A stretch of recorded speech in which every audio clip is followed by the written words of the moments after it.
Hi friends, ఇప్పుడైతే మనం plain blouse stitching అనేది చేసేసుకుందాము. మీకు ఈ కటింగ్ వీడియో కావాలనుకుంటే మన ఛానల్లో బిఫోర్ వీడియోలో ఉంది, చూడండి. మీకు కటింగ్ చూస్తేనే స్టిచ్చింగ్ అనేది అర్థమవుతుంది. ఓకేనా? ఇప్పుడైతే మనం ఫస్ట్ వచ్చేసి బ్యాక్ పార్ట్ అనేది కుట్టేసుకుందాం. ఫస్ట్ మనం నడుం పట్టి అనేది తీసేసుకోవాలి. ఒకటి వచ్చేసి ఈ విధంగా వేసేసుకొని మనకి డిజైన్ అనేది లోపలికి ఉండేటట్టు పెట్టేసుకొని ఇలా మధ్యలోకి ఒక కుట్టు అనేది వేసేసుకోవాలి. ఓకేనా? ఈ విధంగా కుట్టిన తర్వాత ఇప్పుడు నీట్గా చూడండి, ఈ బ్యాక్ పార్ట్ తీసుకోండి. మనకి డిజైన్ అనేది పైవైపుకి ఉండేటట్టు పెట్టేసుకోవాలి. ఈ నడుం పట్టి కూడా చూడండి, డిజైన్ కింది వైపుకి వచ్చేటట్టు పెట్టేసుకొని ఒక పావించు ఖర్చు మందంలో కుట్టుకుంటూ రావాలి. ఓకేనా?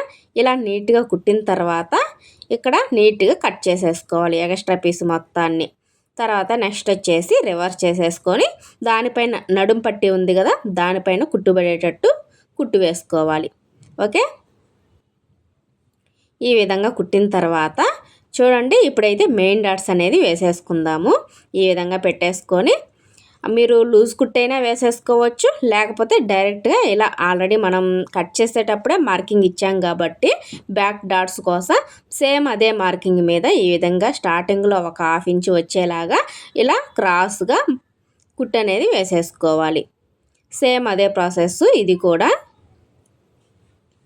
ఇలా స్టార్టింగ్లో రఫ్ ఇచ్చేసి లాస్ట్లో కూడా ఖచ్చితంగా రఫ్ ఇచ్చేసేయండి. ఓకేనా? బ్యాక్ పార్ట్ అయితే రెడీ అయిపోయింది. చూడండి ఎంత పర్ఫెక్ట్గా వచ్చిందో. ఈ విధంగా మనం బ్యాక్ పార్ట్ అనేది నీట్గా స్టిచ్చింగ్ అనేది చేసేసుకోవచ్చు. ఇప్పుడు ఫ్రంట్ పార్ట్లో చూడండి ఎంత ఈజీగా స్టిచ్చింగ్ చేసుకోవచ్చో. ఆల్రెడీ మనం మార్కింగ్ ఇచ్చాం కాబట్టి డైరెక్ట్గా మనం ఈ విధంగా పెట్టేసుకొని 2 టక్స్లు ఒకేలాగా వచ్చేలాగా పెట్టేసి ఇలా స్టిచ్చింగ్ అనేది చేసేసుకోవాలి. చూడండి, ఈ విధంగా మనకి ఎంత పర్ఫెక్ట్గా వస్తుందంటే షేప్ అనేది చాలా అంటే చాలా పర్ఫెక్ట్గా వస్తుందండి. పెద్దగా కష్టపడాల్సిన అవసరం లేదండి. కటింగ్లోనే మనం ఈ విధంగా ముందే మార్కింగ్ ఇచ్చామనుకోండి, చూడండి షేప్ చూడండి ఎంత పర్ఫెక్ట్గా వచ్చిందో. ఓకేనా? ఇదండి, ఈ విధంగా మనకి నీట్గా షేప్ అనేది వచ్చేసింది. నెక్స్ట్ సేమ్ అదే విధంగా ఇది కూడా కుట్టేసుకుందాం. ఆల్రెడీ మనం టక్స్ అనేది ఇచ్చేసాం కాబట్టి ఆ 2 టక్స్లు కలిసేటట్టు పెట్టేసుకుంటే మనకి మనం ఎక్కడికైతే మార్కింగ్ ఇచ్చామో అక్కడికి పొడవు అనేది కుట్టేసుకోవాలి. ఓకేనా? సేమ్ అదే విధంగా నీట్గా స్టిచ్చింగ్ అనేది చేసేసుకోవాలి. ఫ్రెండ్స్, ఏది ఏమైనా మనకి ఫిట్టింగ్ అనేది పర్ఫెక్ట్గా రావాలంటే కటింగ్ అనేది పర్ఫెక్ట్గా ఉంటేనే కదా, మనం కటింగ్ చేసిన దాన్ని బట్టే కదా మనం స్టిచ్చింగ్ అనేది చేసేది. ఫ్రెండ్స్, ఎప్పుడు కూడా మనకి కటింగ్ అనేది పర్ఫెక్ట్గా నేర్చుకోవాలి. ఫ్రెండ్స్, చెప్పడం మర్చిపోయాను, మీరు పెట్టే కామెంట్కి నాకు చాలా హ్యాపీగా ఉంది. చాలామంది సిస్టర్స్ కూడా మంచిగా సపోర్ట్ చేస్తున్నారండి. ఇంకా అదే విధంగా నాకు అన్ని వీడియోస్కి కూడా మంచి సపోర్ట్ ఇవ్వండి. నేను మీకు ప్రతి ఒక్కటి కూడా ఎక్స్ప్లెయిన్ చేస్తాను సింపుల్ మెథడ్లో. ఓకేనా? ఇప్పుడైతే మనం షేప్ పట్టి అనేది కుట్టుకుందామండి. ఎక్స్ట్రా పీస్ తీసుకున్నాను కదా, చూడండి నాకు క్లాత్ ఉండింది కాబట్టి ఎక్స్ట్రా పీస్ అనేది తీసుకున్నాను. మెయిన్ ఫ్యాబ్రిక్ వచ్చేసి షేప్ పట్టి ఉంది కదా, అది రివర్స్లో అయితే వేసుకోవాలి. చూడండి, నేనైతే ఒక 3 పీసులు అనేది వేసుకుంటున్నాను కొంచెం థిక్గా ఉండడం కోసం. చూడండి, ఇలా రివర్స్లో పెట్టేసుకున్నాం అనుకోండి, మనం తిప్పిన తర్వాత కరెక్ట్గా మెయిన్ ఫ్యాబ్రిక్ అనేది పైకి అనేది వచ్చేస్తుంది అనమాట. చూడండి, నెక్స్ట్ కూడా సేమ్ అదే ప్రాసెస్లో 2 టక్స్లు ఎదురెదురు రావాలన్నమాట. ఓకేనా? ఇలా రివర్స్లో ఉన్నప్పుడు 2 ఎదురెదురుగా వస్తేనే మనం స్టిచ్చింగ్ చేసేదానికి కన్ఫ్యూజ్ అవ్వకుండా ఉల్టా సీదా కుట్టుకోకుండా పర్ఫెక్ట్గా వస్తుంది అనమాట. నెక్స్ట్ వచ్చేసి ఇదిగోండి, మీరు ఈ విధంగా తిప్పేసుకోవాలి. చూసారా? ఇలా నీట్గా తిప్పేసిన తర్వాత ఇలా పై వైపున కుట్టు అనేది వేసుకుంటూ రావాలి. మెయిన్ ఫ్యాబ్రిక్ వచ్చేసి పైనే ఉంది కాబట్టి దాని ప్రకారంగా స్టిచ్చింగ్ అనేది చేసుకుంటూ వెళ్ళిపోవాలి. చూసారా? ఇలా నీట్గా మనం కొన్ని స్టిచ్చింగ్లో కూడా కొన్ని పొరపాట్లు అనేది కొత్తగా నేర్చుకునేటప్పుడు జరుగుతూ ఉంటాయండి. మనం ఇప్పుడు ఈ స్టిచ్చింగ్ అనేది మీరు చూడండి, చాలా అంటే చాలా పర్ఫెక్ట్గా ఈజీగా నేర్చుకుంటారు. చూడండి, మీకోసం నేను అంత స్పీడ్ కూడా నేను పెట్టలేదండి, మీరు కూడా నేర్చుకోవాలి కదా. స్పీడ్ పెడితే నేర్చుకునేదానికి అంత పర్ఫెక్ట్గా ఉండట్లేదన్నమాట. ఇంకా క్లారిటీగా మీకు చేసి చూపించాలి కాబట్టి నేను ఇంకా కూడా కెమెరా అనేది దగ్గరికి చేసి చూపిస్తున్నాను. చూడండి ఫ్రెండ్స్, మీరు కూడా నేర్చుకోవాలనే ఉద్దేశంతో నేను కూడా వీడియోస్ అనేది పోస్ట్ చేస్తూ ఉంటాను. ఇలా అయితే షేప్ పట్టీలు అనేది నీట్గా కుట్టు అనేది వేసేసుకోవాలి. ఓకేనా. ఇప్పుడు చూడండి నీట్గా ఎక్స్ట్రా పీసు కట్ చేసేసుకోవాలి. పై ఫ్యాబ్రిక్ని ఫేస్ చేసుకుంటూ ఇలా ఎక్స్ట్రా ఖర్చు అనేది కట్ చేసుకున్న తర్వాత ఇప్పుడు ఈ షేపులు రెండు కరెక్ట్గా ఉన్నాయా లేదా, మనం టక్స్ అనేది రెండు కరెక్ట్గా ఉన్నాయా లేదా అనేది చూసుకొని ఇవి రెండు కూడా సమానంగా ఉన్నాయా లేదని కూడా చెక్ చేసుకోవాలి. చూడండి నాకైతే కరెక్ట్గా సెట్ అయ్యాయి అనమాట. అండి ఇప్పుడు ఫ్రంట్ పార్ట్కి ఏ షేప్ అనేది సెట్ అయింది, మనకి ఇదైతే సెట్ అయింది అనమాట. కరెక్ట్గా సమానంగా పెట్టేసుకొని ఈ విధంగా రెండు ఫ్యాబ్రిక్లు ఇదిగోండి ఇలా ఎంతైతే మనం 1/2 ఇంచ్ ఇచ్చాం కదా అదే 1/2 ఇంచ్ మందంలో కుట్టుకుంటూ రావాలి. చూడండి నేను ఇది కుట్టాను కదా, ఇప్పుడైతే ఎక్స్ట్రా పీస్ అనేది కొంచెం మాత్రమే వచ్చింది. ఓకేనా. ఇప్పుడు ఇది బ్యాక్ పార్ట్కి మ్యాచ్ అయిందో లేదో ఒకసారి చెక్ చేసుకోండి. నాకైతే కటింగ్ చేసేటప్పుడే ఆది బ్లౌజ్ అనేది కరెక్ట్గా మ్యాచ్ అవ్వలేదండి. ఇక్కడ కూడా చూడండి ఆది బ్లౌజ్ ప్రకారం మనం పెట్టామనుకోండి బ్లౌజ్ ఎలా ఉంటే సేమ్ అలాగే వచ్చేస్తుంది. చూడండి మనం తీసుకున్న ఖర్చులకి. ఇలాంటప్పుడు కొంచెం ఫ్రంట్ పార్ట్ అనేది తక్కువ వచ్చింది కాబట్టి చూడండి 1/4 ఇంచు తక్కువ అనేది వచ్చిందనమాట. అలాంటప్పుడు ఏం చేయాలి, మనం ఇక్కడ 1/2 ఇంచ్ ఇచ్చాం కదా ఖర్చు అనేది, అది తీసేసేయండి. ఇలా విప్పుకొని చూడండి మనకు ఆది బ్లౌజ్లో ఎలా ఉందో సేమ్ అంటే సైడ్ జాయింట్ చేసేటప్పుడు ఒకటి ఎక్కువ తక్కువ అనేది వచ్చిందని చెప్పాను కదా, వాళ్ళు ఎక్కువ తక్కువ వచ్చినా కూడా అలానే స్టిచ్చింగ్ చేశారు కాబట్టి మనకి మెజర్మెంట్ అనేది సేమ్ అలాగే వచ్చింది. మనం 1/4 ఇంచ్ అనేది మనం 1/2 ఇంచ్ ఇచ్చాం కదా, 1/4 ఇంచ్ ఖర్చు మందంలో కుట్టేసామనుకోండి. ఇప్పుడు చూడండి బ్యాక్ పార్ట్కి ఫ్రంట్ పార్ట్ కరెక్ట్గా మ్యాచ్ అయింది. ఓకేనా. ఇలా పై వైపున కుట్టు అనేది వేసేసుకోండి ఫ్రెండ్స్. ఈ విధంగా వేసుకుంటే మనకి కరెక్ట్గా మ్యాచ్ అయిపోయింది. షేప్ అనేది చూడండి ఎంత పర్ఫెక్ట్గా వచ్చిందో. మీకు ఒకవేళ స్టిచ్చింగ్లో ఇలాంటి చిన్న చిన్న పొరపాట్లు ఉన్నా ఈ విధంగా సరి చేసుకోవచ్చు.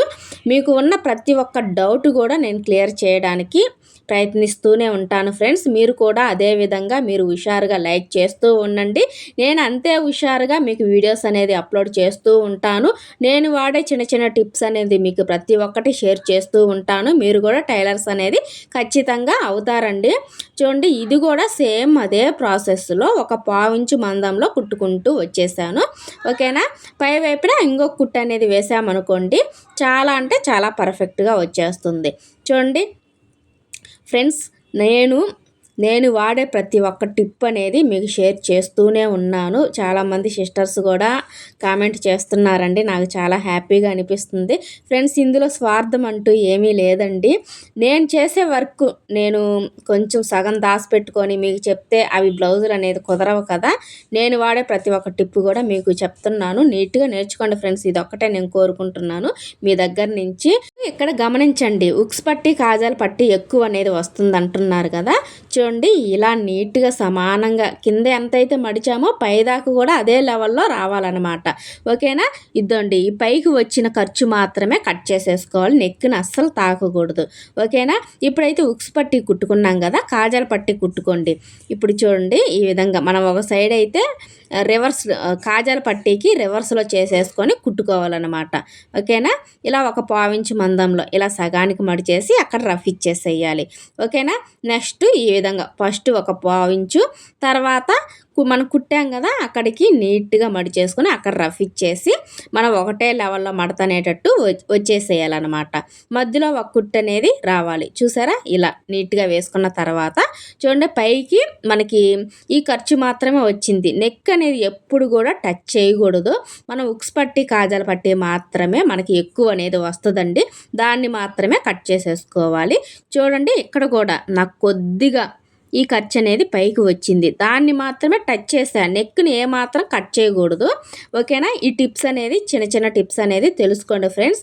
మీరు కూడా సక్సెస్గా బ్లౌజులు అనేది స్టిచ్చింగ్ చేసుకుంటారు. ఓకేనా.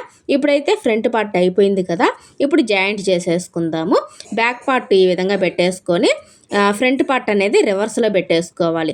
ఈ కుట్టు కూడా భుజాలు జారకుండా ఉండడం కోసం ఆ చంక వైపు తక్కువ ఖర్చు, నెక్కు వైపు ఎక్కువ ఖర్చు అనేది పెట్టేసుకున్నాం అనుకోండి. ఆ చంక అంటే నెక్కు వైపు పట్టినట్టు ఉంటుంది కాబట్టి భుజాలు అనేది జారవు. ఈ టిప్ కూడా ఖచ్చితంగా తెలుసుకోండి. స్టిచ్చింగ్ చేసేటప్పుడు మర్చిపోకుండా ఇలాంటి చిన్న చిన్న టిప్స్ అనేది పాటించండి. ఓకేనా. ఇలా జాయింట్ చేసేసుకొని పక్కన పెట్టేసుకోవాలి. హ్యాండ్స్ చూడండి, మన హ్యాండ్స్ లోతు అనేది తీయలేదు, లోతు స్టిచ్చింగ్ చేసేటప్పుడు మాత్రమే తీసుకుంటాము. అది ఎలాగో చూపిస్తాను. ఒక సైడు ఈ విధంగా ఒక పావించు మందంలో కుట్టేసేయాలి. ఓకేనా? ఇలా నీట్గా ఒక పావించు మందంలో నీట్గా స్టిచ్చింగ్ చేసుకోవాలి. నెక్స్ట్ వచ్చేసి లూజ్ కుట్టు మీద పెట్టేసుకోండి. మనం ఆల్రెడీ టక్స్ అనేది ఇచ్చాం కదా, ఇక్కడ టక్స్ అక్కడ టక్స్ సమానంగా ఉండేటట్టు చూసుకొని మడత వేసేసుకొని ఒక లూజ్ కుట్టు అనేది వేసుకోవాలి. ఓకేనా? మనం ఈ రోజుల్లో ప్లెయిన్ బ్లౌజులు కుట్టుకున్నా సరే అండి ఎంతో కొంత మనీ అనేది సంపాదించుకోవచ్చు. మనం మిడిల్ క్లాస్లో ఉన్నాం కాబట్టి ఇలాంటి చిన్న చిన్నవి మనకి కొంచెం హెల్ప్గా అనిపిస్తుందండి. ఎంత లేదైనా టైలరింగ్ చేసేటప్పుడు ఎంతో కొంత మనీ అనేది వస్తుంది ఫ్రెండ్స్. ఇంకా మీ టాలెంట్ని బట్టి మీ మైండ్కే వదిలేస్తున్నాను మనీ అనేది ఎంత సంపాదించుకోవచ్చు అనేది. ఇప్పుడు చూడండి లోత్ అనేది ఎలా తీసుకోవాలి. ఇలా రివర్స్లో అంటే మెయిన్ ఫ్యాబ్రిక్ రెండు కలిసేటట్టు పెట్టేసుకొని మిషన్ వైపు కింద రివర్స్లో పెట్టేసుకొని పై వైపుని కూడా రివర్స్లో వచ్చాడు. ఈ టక్స్ కనిపిస్తుంది కదా, అక్కడి నుంచి 1 ఇంచ్ యువతలకి ఇక్కడ టక్స్ కనిపిస్తుంది చూడండి లూజ్కి, అక్కడి నుంచి ఈ లైన్కి మధ్యలో ఒక లైన్ అనేది రావాలన్నమాట. చూడండి ఒక 1/2 ఇంచు మందం ఇక్కడికి వచ్చేలేక 1/2 ఇంచు రావాలి. ఇలా నేను చూపించిన విధంగా లోతు తీసేసుకోండి. స్టిచ్చింగ్ చేసేటప్పుడు మనకి పర్ఫెక్ట్గా స్టిచ్చింగ్ అనేది చేసేసుకుంటాము. మనం కట్ చేసేటప్పుడే లోతు తీసుకున్నాం అనుకోండి కొంచెం కన్ఫ్యూజ్ అయిపోయేది. ఫ్రంట్ది బ్యాక్ సైడ్కి, బ్యాక్ సైడ్ది ఫ్రంట్ వైపుకి కుట్టే అవకాశం అయితే ఉంటుందన్నమాట. అప్పుడు కుట్లు ఇప్పుకున్నప్పుడు సాగిపోతుంది. అందుకు మనకి చంకల్లో ముడతలు అనేది వస్తాయి. ఈ ప్రాసెస్ ఫాలో అవ్వండి ఫ్రెండ్స్. మీరు కూడా స్టిచ్చింగ్ అనేది పర్ఫెక్ట్గా చేసుకుంటారు. తక్కువ టైంలో, చాలా తక్కువ టైంలో. నాకు మీరు చూసారు కదా ఎంత తక్కువ టైంలో అయిపోయిందో బ్లౌజు. ఇంకా నేను మీకు ఎక్స్ప్లెయిన్ చేస్తూ స్టిచ్చింగ్ చేశాను కాబట్టి ఇంకా ఎక్కువ టైం పట్టింది. నాకైతే ఆ ప్లెయిన్ బ్లౌజ్ వచ్చేసి చాలా తక్కువ టైమే పడుతుందన్నమాట. ఇప్పుడు చూడండి ఈ లోత్ అనేది ఫ్రంట్ వైపుకి వచ్చేటట్టు పెట్టేసుకొని ఇలా కరెక్ట్గా పెట్టేసుకోండి. ఈ హ్యాండ్ ఎలా జాయింట్ చేసుకోవాలి చూడండి. నేనైతే హ్యాండ్ మొత్తాన్ని నా హ్యాండ్లోకి తీసేసుకొని కొంచెం కొంచెంగా ఇలా క్లాత్ని వదులుకుంటూ కింది ఫ్యాబ్రిక్ పై ఫ్యాబ్రిక్ రెండు సమానంగా వచ్చేటట్టు స్టిచ్చింగ్ అనేది చేసేసుకోవాలి. ఓకేనా? ఇక్కడ కూడా చూడండి మొత్తాన్ని నా హ్యాండ్లోకి తీసేసుకున్నాను కదా, ఇలా నీట్గా కింది ఫ్యాబ్రిక్ పై ఫ్యాబ్రిక్ కలిసేటట్టు ఒక 1/2 ఇంచు మందంలో ఎక్కువ తక్కువ రాకుండా సమానంగా కుట్టుకుంటూ రావాలి. అప్పుడే మనకి చంక దగ్గర కానీ ఎలాంటి ముడత కూడా రాదనమాట. ఓకేనా? ఈ టిప్స్ అనేది పాటించండి ఫ్రెండ్స్. ఖచ్చితంగా మీరు నేర్చుకుంటారు తక్కువ టైంలోనే. ఓకేనా? ఇప్పుడు చూడండి ఇలా గనక ఇది ప్లెయిన్ బ్లౌజ్ కాబట్టి ఇలా గనక ప్రెస్ చేశారనుకోండి ఇంకా నీట్గా వచ్చేస్తుంది అనమాట. ఓకేనా? ఇలా రఫ్ చేసుకోండి హ్యాండ్ తోటి. చూడండి మనకి ఎక్కడైనా ముడతలు వచ్చిందా? రాలేదు కదా, ఎక్కడ కూడా ముడత రాదండి. ఇది నాది హామీ. నేను స్టిచ్చింగ్ చేసే విధంగా నేర్చుకోండి ఫ్రెండ్స్. నేను ఎన్నోసార్లు చెప్పున్నాను అంతకుముందు కూడా. కానీ ఎందుకో కానీ బాగా కొంతమందికి పని రాకపోయినా సరే వాళ్ళ మాటల తీరుని బట్టి మీరు ఫాలో అవుతుంటారేమో నాకు తెలుసు. నాకంటే అంత పర్ఫెక్ట్గా మాటలు అనేది రావండి. పని అయితే ఉంది కానీ అంత పర్ఫెక్ట్గా మాట్లాడలేను. ఇదొక్కటి మీరు కూడా అర్థం చేసుకొని నాకు కూడా సపోర్ట్ చేయండి ఫ్రెండ్స్. మీ సపోర్ట్ వల్ల నేను ఎంతో కొంత మనీ అనేది సంపాదించుకుందాం. కానీ యూట్యూబ్లో మనీ అనేది రావడం చాలా కష్టంగానే ఉంది ఫ్రెండ్స్. కానీ ట్రై చేద్దాము, ఏది కూడా వదిలిపెట్టదు. ఫస్ట్ నేను టైలరింగ్ నేర్చుకునేటప్పుడు కూడా నేను నేర్చుకోలేనులే అని అనిపించింది. ట్రై చేద్దాం, అందరు కుడుతున్నారు కదా మనకెందుకు రాదు అనే ఒక పట్టుదలతో అయితే నేనైతే ముందుకైతే వెళ్ళాను. ఈరోజు ప్రతి ఒక్క మోడల్ కూడా స్టిచ్చింగ్ చేసుకుంటున్నాను. చాలా ఆనందంగా ఉందండి. మనకు ఓపుకున్న రోజు ఒక 2-3 బ్లౌజులు ఎక్కువ కుట్టుకున్నా మనీ అనేది వస్తుంది. ఓపిక లేని నాకు అందరిలాగా అంత పర్ఫెక్ట్గా తెలివితేటలుగా మాట్లాడడం రాదండి. కొంచెం మీరు కూడా అడ్జస్ట్ అవ్వండి ఫ్రెండ్స్. ఏదైనా పొరపాటుగా మాట్లాడుంటే సర్లే అనుకొని సపోర్ట్ చేయండి ఫ్రెండ్స్. అందరిలాగా మాట్లాడడం నాకు రాదు. ఓకేనా? ఏదో పని చేసుకోవడం మాత్రమే తెలుసు ఫ్రెండ్స్. ఇలాంటివన్నీ మోటివేషన్గా మాట్లాడటం అది కూడా ఇప్పుడు కూడా నేను కొంచెంగా మాట్లాడుతున్నాను. యూట్యూబ్లో వచ్చిన తర్వాత మీరు పెట్టే కామెంట్స్ ద్వారా కూడా నేను కొంచెంగా నేర్చుకున్నాను ఈ మధ్య. సర్లేండి అదంతా ఎందుకులే. ఇప్పుడైతే మెడ పీస్ మీకు సింపుల్ మెథడ్లో నేర్పిస్తాను చూడండి. ఈ విధంగా మనం క్రాస్గా వేసేసుకొని ఒక స్టిచ్చింగ్ అనేది వేసుకోవాలి. చూడండి ఇక్కడ ఈ విధంగా వచ్చేసింది కదా. ఇప్పుడు కూడా నేను చూపించిన విధంగా మీరు ఇది స్టిచ్చింగ్ నేర్చుకోండి ఫస్ట్. మనకి మెడ పీస్ అనేది క్రాస్గా ఎలా జాయింట్ చేసుకోవాలనేది ఇద్దండి. క్లాత్ మెయిన్ ఫ్యాబ్రిక్ అనేది పైకి ఉంది కదా, ఈ క్లాత్ ఇంకో పీస్ ఉంది కదా, అది రివర్స్లో పెట్టేసుకొని స్టిచ్చింగ్ చేసుకోవాలి. ఇప్పుడు మనం ఇలా రివర్స్ చేయంగానే క్లాత్ మొత్తం అయితే నార్మల్గా వచ్చేసింది కదా. ఇప్పుడు ఈ ఖర్చు అనేది లోపలికి ఉండేటట్టు అంటే రివర్స్లో ఇలా మడి చేసుకోవాలన్నమాట. 2 పొరల మీద మడి చేసుకొని మనం ఫస్ట్ స్టార్టింగ్ ఎక్కడి నుంచి కుట్టుకుంటూ రావాలి, కాజల పట్టి దగ్గర నుంచి కుట్టుకుంటూ రావాలన్నమాట. ఓకేనా.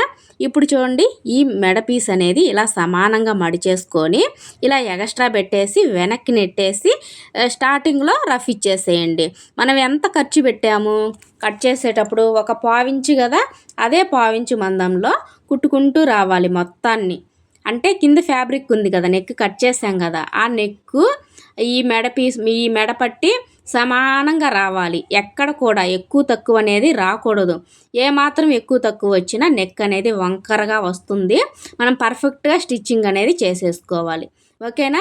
మనం ఇచ్చే నీటి ఫినిషింగ్ని బట్టి మనకి కస్టమర్లు వస్తారు, మనం టైలరింగ్లో సక్సెస్ అవుతాము. మనం నేర్చుకున్న తగ్గట్టుగా మనకి కస్టమర్లు అనేది వచ్చేస్తారు. మనకి ఫినిషింగ్ అనేదే నీట్గా ఇయకపోతే ఎవరు వస్తారు ఫ్రెండ్స్? ఎవరు రారు.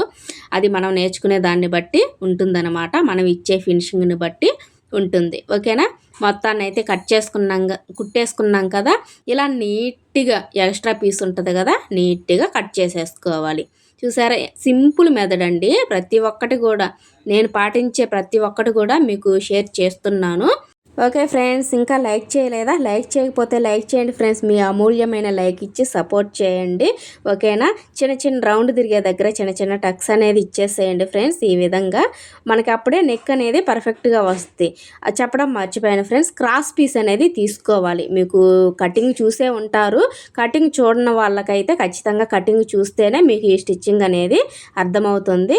ఇలా చిన్న చిన్న టక్స్ అనేది పెట్టేసిన తర్వాత ఇలా రివర్స్ చేసేసి పై వైపున అంటే క్లాత్కి మనం మెడపట్టి వేసాం కదా, దానికి మధ్యలో రావాలన్నమాట. అంటే ఈ మెడపట్టి మీద కుట్టు అనేది పడాలి. చూడండి, ఇలా నీట్గా కుట్టుకుంటూ రావాలి. చూసారా, ఇలా నీట్గా కుట్టిన తర్వాత లాస్ట్లో రఫ్ ఇచ్చేసేయండి. ఓకేనా. ఇలా రఫ్ ఇచ్చిన తర్వాత మనకి ఇదైతే హెమ్మింగ్ అనేది వస్తుంది అనమాట. బ్యాక్ సైడ్ అయితే ఇలా వచ్చింది. హెమ్మింగ్ చేస్తే చూడండి వెనకాల ఎంత నీట్గా ఉందో ఈ విధంగా వచ్చేస్తుంది. చూసారా ఎంత సింపుల్గా మనం మెడపట్టి అనేది వేసుకోవచ్చు. ఓకేనా. ఈ విధంగా మనం సింపుల్ మెథడ్లో బ్లౌజ్ స్టిచ్చింగ్ అనేది చేసేసుకోవచ్చు. ఇప్పుడు చూడండి, బ్లౌజ్లో మెయిన్ ఇంపార్టెంట్ ఈ సైడ్ జాయింట్ నేను చూపించిన విధంగా నేర్చుకోండి ఫ్రెండ్స్. అసలు ఎంత పర్ఫెక్ట్గా వస్తుందంటే మళ్ళీ రెండోసారి కుట్టేయని అవసరం లేదు. ఓకేనా. బ్యాక్ పార్ట్ని ఇలా సగానికి మడి చేసుకొని అదేవిధంగా ఆది బ్లౌజ్లో కూడా బ్యాక్ పార్ట్ని ఇలా సగానికి కుట్టు ఉంటుంది కదా, ఆ కుట్టు వరకు ఒక మార్కింగ్ అనేది ఇచ్చేసేయండి. వెనకాల కూడా మార్కింగ్ పడేటట్టు ఒక మార్కింగ్ అనేది ఇచ్చేసేయండి. అలాగే ఫ్రంట్ పార్ట్ ఇది ఉక్స్ పట్టి కదా, అలాగే ఆది బ్లౌజ్లో కూడా ఉక్స్ పట్టి కుట్టు వరకు ఒక మార్కింగ్, అలాగే కాజాల పట్టికి కూడా సమానంగా కొలుచుకొని ఈ కుట్టు వరకు ఒక మార్కింగ్ అనేది ఇచ్చేసేయండి. చూసారా, ఈ విధంగా మనం కరెక్ట్గా మార్కింగ్ ఇచ్చిన తర్వాత బ్యాక్ పార్ట్ కింది వైపుకి ఉండేటట్టు పెట్టేసుకొని దానిపైన ఫ్రంట్ పార్ట్ 2 మార్కింగ్లు ఇచ్చాం కదా, ఆ 2 మార్కింగ్లు కలిసేటట్టు ఒక పిన్ అనేది పెట్టేసుకోవాలి. ఓకేనా. ఇక్కడ చూడండి, నాకైతే ఎక్కువ తక్కువ అనేది రాలేదు. ఎందుకు రాలేదు? మనకి కటింగ్ అనేది పర్ఫెక్ట్గా ఉంది కాబట్టి మనకి ఎక్కువ తక్కువ అనేది రాలేదన్నమాట. ఓకేనా. అక్కడ ఒక పిన్ అనేది పెట్టేసేయండి. హ్యాండ్స్ దగ్గర కూడా ఒక పిన్ అనేది పెట్టేసేయండి. ఇలా నీట్గా మనం క్లాత్ కదలకుండా పిన్నులు అనేది పెట్టేసుకోవాలి. హ్యాండ్ ఎక్కడ కూడా ముడతలు లేకుండా సమానంగా చేసుకొని ఆది బ్లౌజ్లో కూడా లూజ్ ఎంత ఉందో ఒకసారి చెక్ చేసుకొని అక్కడికి మార్కింగ్ ఇవ్వాలి. ఓకేనా. ఇక్కడ కూడా చూడండి, చంక లూజ్ ఎంత ఉంది కరెక్ట్గా ఈ విధంగా కొలుచుకొని ఇక్కడ కూడా ఒక మార్కింగ్, ఈ 3 మార్కింగ్ కలిపితే మనకు ఒక స్ట్రైట్ లైన్ అయితే వచ్చిందనమాట. ఇలా ఎలా అయితే మనం మార్కింగ్ ఇచ్చామో సేమ్ అదే విధంగా ఇలా నీట్గా స్టిచ్చింగ్ అనేది చేసేసుకోవాలి. ఓకేనా. ఈ పిన్నులు తీసేసుకొని మనకి ఎన్ని కుట్లు కావాలో అన్ని కుట్లు అనేది ఒక 1/2 ఇంచు మందంలో రావాలి. కుట్టుకి వెడల్పు వచ్చేసి ఒక 1/2 ఇంచ్ అనేది ఉండాలి. ఎందుకంటే ఒకవేళ ఫ్యూచర్లో వాళ్ళకి కుట్టు అనేది ఇప్పుకునేదానికి వీలుగా ఉంటుంది. అలాగే ఎక్స్ట్రా పీసు ఇలా నీట్గా స్ట్రైట్గా వచ్చేలా కట్ చేసేసుకోవాలి. ఓకేనా. ఈ విధంగా కుట్టేసిన తర్వాత ఇటువైపు ఎలా వేసుకోవాలి చూపిస్తాను చూడండి. సేమ్ అలాగే ఉంచేసుకోండి. ఈ మార్కింగ్లు కనిపిస్తున్నాయి కదా, బ్యాక్ పార్ట్ ఫ్రంట్ పార్ట్, ఈ రెండింటిని ఇలా పిన్ను పెట్టేసుకోండి. ఇటువైపు మనం ఎలా అయితే పిన్నులు పెట్టేసుకున్నామో సేమ్ అదే ప్రాసెస్ అనమాట. ఎక్కడ కూడా చూడండి నాకైతే ఎక్కువ తక్కువ అనేది రాలేదు ఫ్రెండ్స్. ఒకవేళ మీకు చెప్దాం అనుకున్నా నాకేం అంత ఎక్కువ తక్కువ అనేది రాదండి. ఎందుకంటే కటింగ్ పర్ఫెక్ట్గా ఉంటుంది కాబట్టి ఎక్కువ తక్కువ అనేది రాదు. కొన్నిసార్లు వచ్చినప్పుడు ఖచ్చితంగా మీకు కూడా చెప్తానండి అది ఎలాగనేది. చూడండి మనం కుట్టాం కదా అటువైపు, దాన్ని ఫేస్ చేసుకుంటూ ఈ విధంగా మార్కింగ్ అనేది ఇచ్చేసేయండి. ఇదండి ఇక్కడ మొదటి కుట్టు ఉంటుంది కదా, మనం ఫస్ట్ వేసిన కుట్టు అక్కడికి ఒక మార్కింగ్ అనేది ఇచ్చేసేయాలి. ఓకేనా. ఈ మార్కింగ్ దగ్గర నుంచి ఇక్కడి నుంచి హ్యాండ్స్ దగ్గరికి చూడండి. మనం స్ట్రైట్ లైన్ మనం కావాలని వేసుకోలేదు, మనం తగ్గట్టుగా మన కటింగ్ తగ్గట్టుగా స్టిచ్చింగ్ తగ్గట్టుగా స్ట్రైట్ లైన్ అయితే వచ్చేసింది. ఓకేనా. ఈ విధంగా వేసిన తర్వాత ఇప్పుడు తిప్పేసుకొని బ్లౌజ్ని మనకి కుట్లు అనేది ఎన్ని కుట్లు కావాలో, లేకపోతే అలాగైనా వేసేసుకోండి సైడ్ కుట్లు అనేది. నాకైతే ఇలా అయితే వీలుగా ఉంటుంది కాబట్టి రివర్స్ చేసేసి ఈ విధంగా కుట్లు అనేది వేసేసాను. ఓకే ఫ్రెండ్స్, ఈ స్టిచ్చింగ్ ఎలా అనిపించింది ఖచ్చితంగా అయితే కామెంట్ అనేది చేయండి ఫ్రెండ్స్. ఇంకా లైక్ చేయకపోతే లైక్ చేయండి. అలాగే మన ఛానల్ని ఫస్ట్ టైం చూస్తున్నట్టయితే సబ్స్క్రైబ్ చేయండి ఫ్రెండ్స్. ఇప్పుడు చూడండి మనకైతే నడుము లూజ్ ఒక్కటి చూసుకుంటే సరిపోతుంది. చూడండి ఇలా పెట్టేసుకొని చూసుకోండి, నాకైతే కరెక్ట్గా సరిపోయింది. ఇంకా రెండో కుట్టు అనేది అస్సలు పడదండి. ఈ వేలో నేర్చుకుంటూ పోండి ఫ్రెండ్స్. మీరు కూడా ఖచ్చితంగా బ్లౌజులు అనేది స్టిచ్చింగ్ చేసుకుంటారు, చాలా తక్కువ టైంలోనే చేసుకుంటారనమాట. ఓకేనా. ఈ విధంగా ఫాలో అవ్వండి. ఖచ్చితంగా మీరు కూడా బ్లౌజులు అనేది నీట్గా స్టిచ్చింగ్ చేసుకుంటారు, ఎక్కడ కూడా ముడతలు రావు. చూడండి ఈ విధంగా రివర్స్ చేసుకున్నాం కదా. బ్లౌజ్ ఫినిషింగ్ అనేది ఎలా వచ్చింది చూడండి. ఇది ప్లెయిన్ బ్లౌజే కాబట్టి దీంట్లో ఏముందక్క మోడలు అని అనుకుంటారేమో. ఏదైనా మనం మోడల్ అయినా కాకపోయినా మన ఫిట్టింగ్ అనేది మన స్టిచ్చింగ్ అనేది పర్ఫెక్ట్గా రావాలి కాబట్టి మనకి ఏదైనా మెయిన్ ఇంపార్టెంటే. చూడండి మనకి క్రాస్గా ఫ్రంట్ పార్ట్ చూడండి ఇలా సాగిందనుకోండి మనకి చంక దగ్గర ముడతలు రావు. ఇలా సాగకుండా ఉండిందనుకోండి చెస్ట్ అనేది పట్టినట్టు వస్తుంది. ఓకేనా. మనం ఇలా సాగింది అంటే క్రాస్ అనేది వేసుకున్నాం కాబట్టి పర్ఫెక్ట్గా సాగుతుంది. ఓకేనా. బ్లౌజ్లో చిన్న చిన్న పాయింట్స్ అనేది తెలుసుకోండి ఫ్రెండ్స్, అప్పుడే మీరు స్టిచ్చింగ్ అనేది నీట్గా చేసుకుంటారు ఎలాంటి డౌట్స్ అనేది లేకుండా. ఓకేనా. వీడియో నచ్చితే మాత్రం ఖచ్చితంగా లైక్ చేయండి, ఎన్నోసార్లు చెప్పుంటాను నేను మీకు. Okay bye friends, next video మళ్ళీ